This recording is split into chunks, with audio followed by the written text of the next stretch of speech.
For 2019, Martin Guitars has unveiled the new slope shoulder DSS-17 guitar. Basically, who's not making a slope shoulder, round shoulder dreadnought at this point?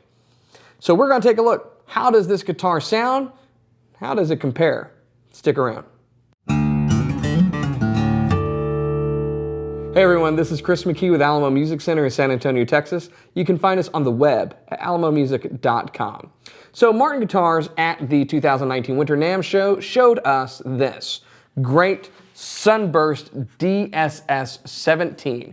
It is a slope shoulder dreadnought and it's a 14 fret neck slope shoulder. I say that because Martin has had some slope shoulder guitars in their lineup, but it's been limited to 12 fret models. Now the 14 fret model lives on with this look, and it's a particular look. Crisp, or well, not crisp, actually kind of off-white binding, satin finish. The Sunburst is called Whiskey Sunset Burst, something like that. It's very cool, it's very understated, it's very vintage, and it sounds and plays fantastic. But yeah, seriously, who is not making a slope shoulder dreadnought at this point?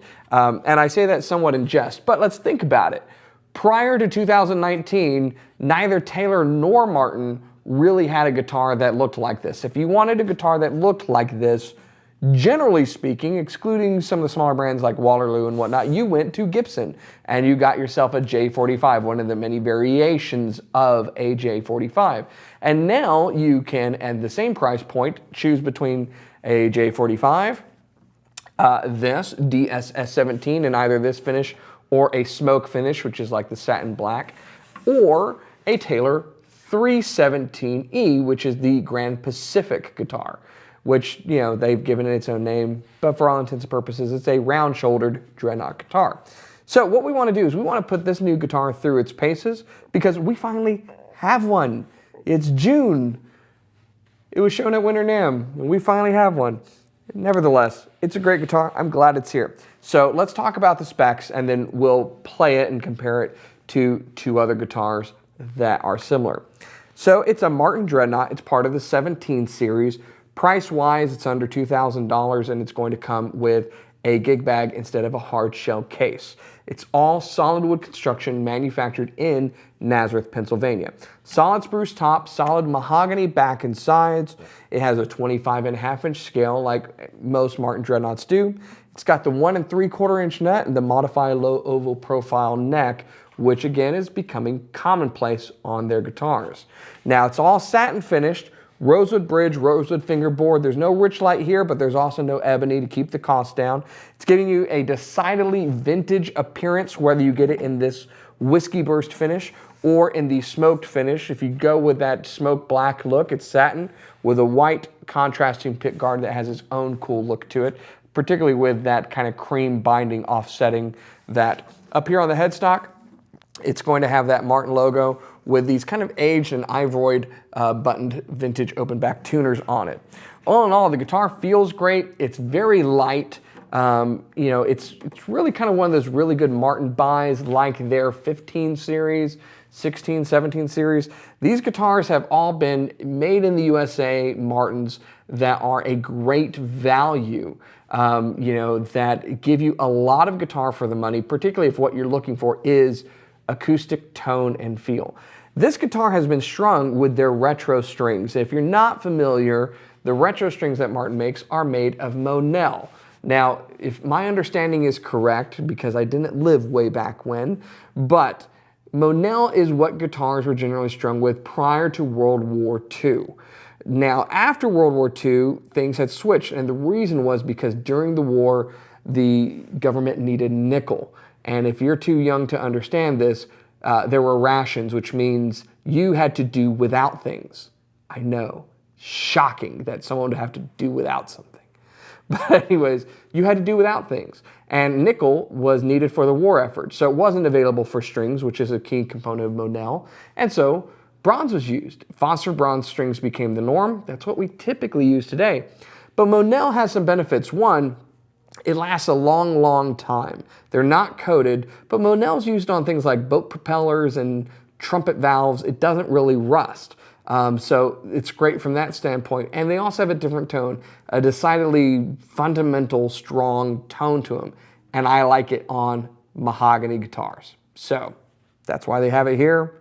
Really good vintage-inspired formula in an affordable USA guitar. We're going to compare it to the Taylor 317E and the Gibson J-45 Avant-Garde, which has a cutaway pickup and walnut back and sides, and see how these three $2,000 or below round shoulder, slope shoulder dreadnoughts compare.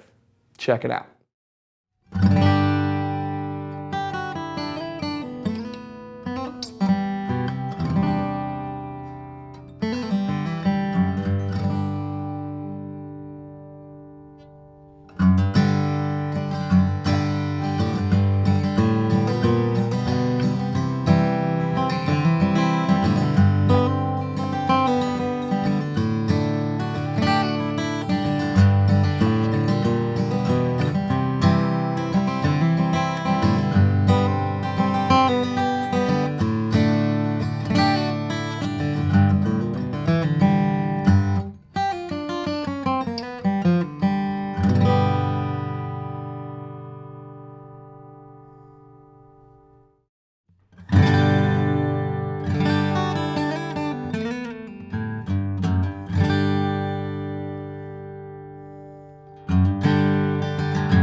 So there you have it. It's a bit of a battle in an affordable US-made round shoulder, slope shoulder, whatever nomenclature you want to use, dreadnought guitar from the big three once again, Martin, Gibson, Taylor. We know you guys love these comparisons.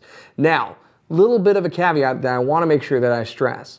The Martin is less expensive than both the Gibson and the Taylor that we're comparing it to. However, both the Gibson and the Taylor include a hard shell case and come with a pickup system. So if you're interested in this and you purchase it and you install a pickup system and you get a hard shell case for it, you're basically sitting at around the same price. So that being said, I think this is a good comparison, and each one, as we typically see, offers something different.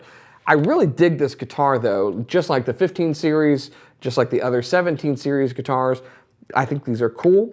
It gives you a different flavor of Martin, definitely something that's more retro oriented, calling back some of the guitars that were being produced during the Depression, and the stuff that Martin was able to put out that really not only kept them going, but found a place in Americana music. It's got that sound and that vibe to it, which is really neat. And I think it compares very, very well. But like I said, each of these guitars kind of has their own thing going for it, spec-wise and sound-wise. So we're gonna put a poll right here, right there. So click on that poll and let us know which one you preferred. If you're new to the channel and you haven't done so, make sure you subscribe, turn on your notifications, and we'll see you next time. Thanks for watching.